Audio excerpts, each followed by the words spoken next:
share button ka ịtụsa m ozi ya. O taking time iji wee bịa na video bịa mee this particular bịa address ya this particular issue. Not an issue anyway, but this particular something Anyidons delu na Facebook page ye Ebube Joseph ji wee nye Anyidons a challenge.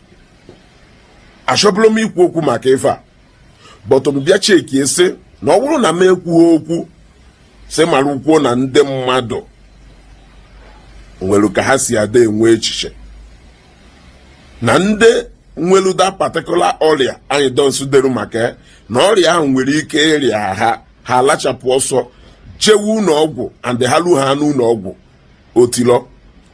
Biko my brother Anyidons, Ichaka Nation, I am proudly Ichaka Nation. Eyotago. Biko no, ka imalo no ka isi eti some kind of information na Facebook. Eyotana, especially ndị doko unu wunda na ekiri. Eyotago, because anything unu delu, a lot of people na ewori okay, we assume na onye aka iwe malu, na onye adugo exposed, na onye ejezugo Igbo ọnụ, na onye ya aka imalu.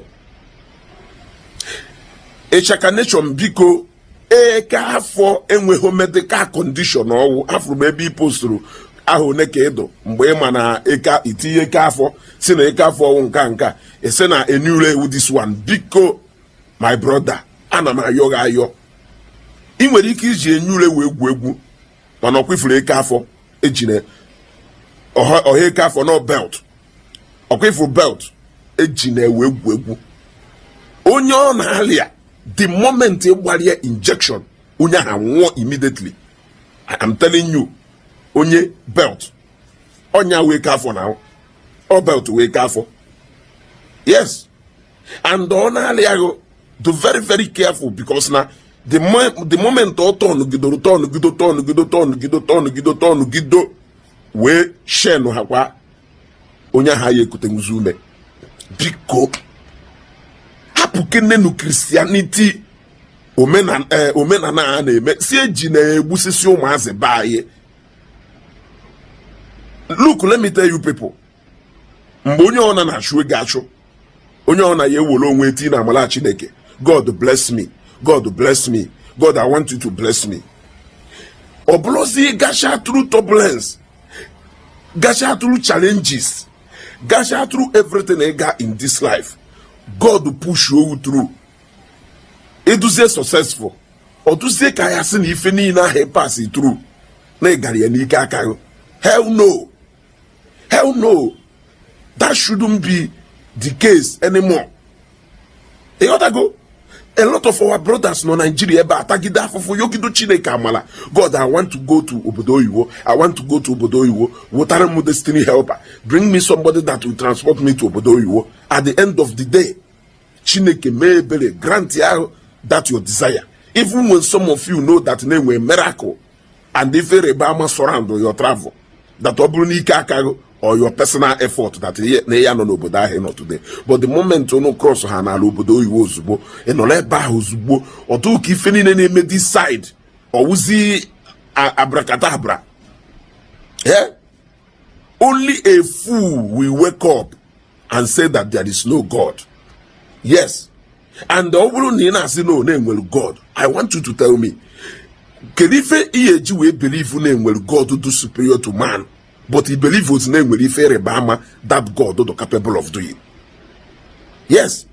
Why will there be God when there will be no Ife Rebama? There will be no miracle. There will be no healing. When if may God do superior to other human beings. It means not capable of evil one mad.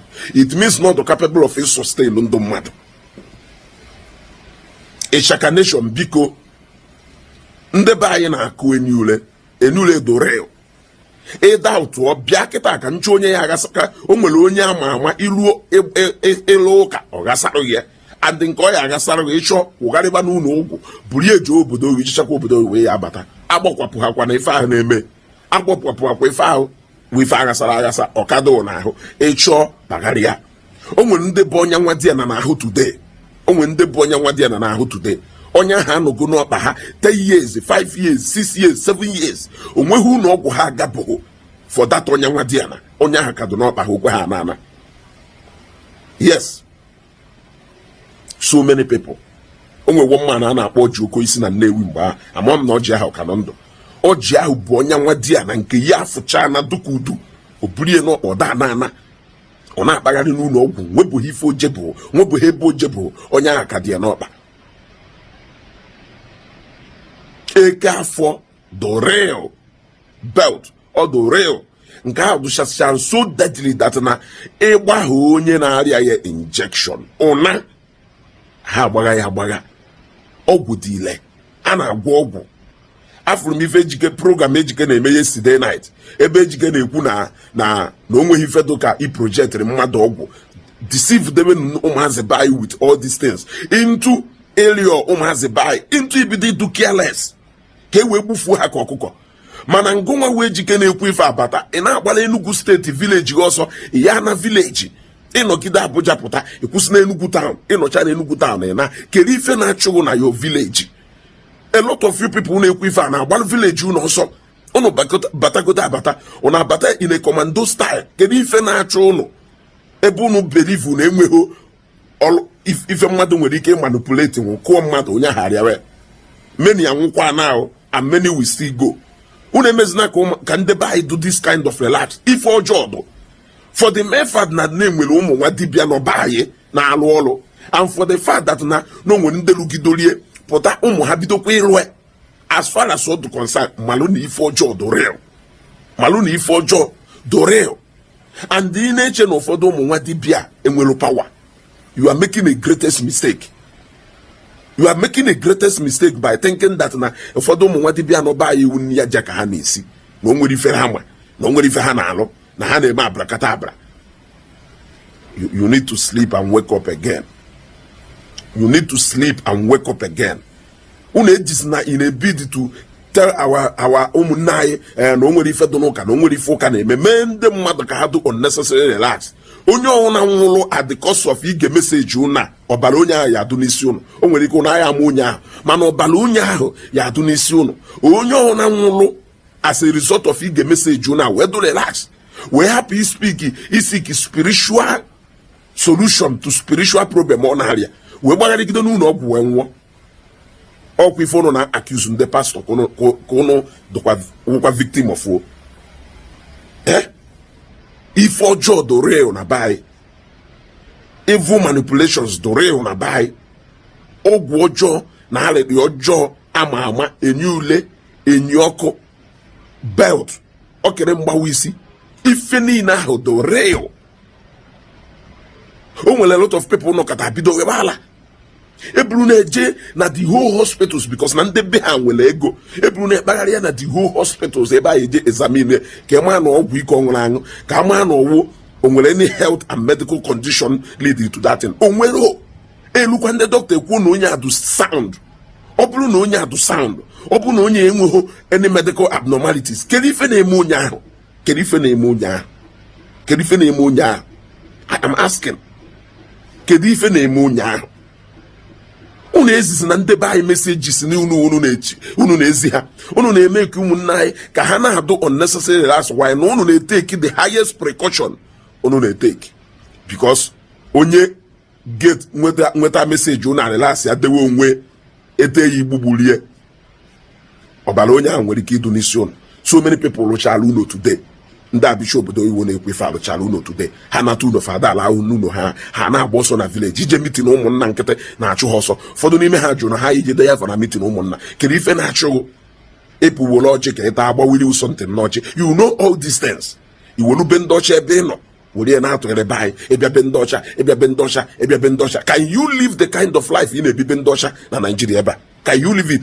Bata na village bịa bie that kind of life ị na-ebibe ndị ọcha ka egbufuo ebe a within a twinkle of an eye. Iche na ife niile nwụrụ anwụ ba anyị wụ natural ọnwụ ka ha nwụrụ. Ka m gwakwa eziokwu ife egburu egbu uwe aja ife egburu egbu uwe aja ịda ụtụọ ya jee ka e were isi uwe gwa aja ịda ụtụọ ya bịa yuzuo onwe as a specimen.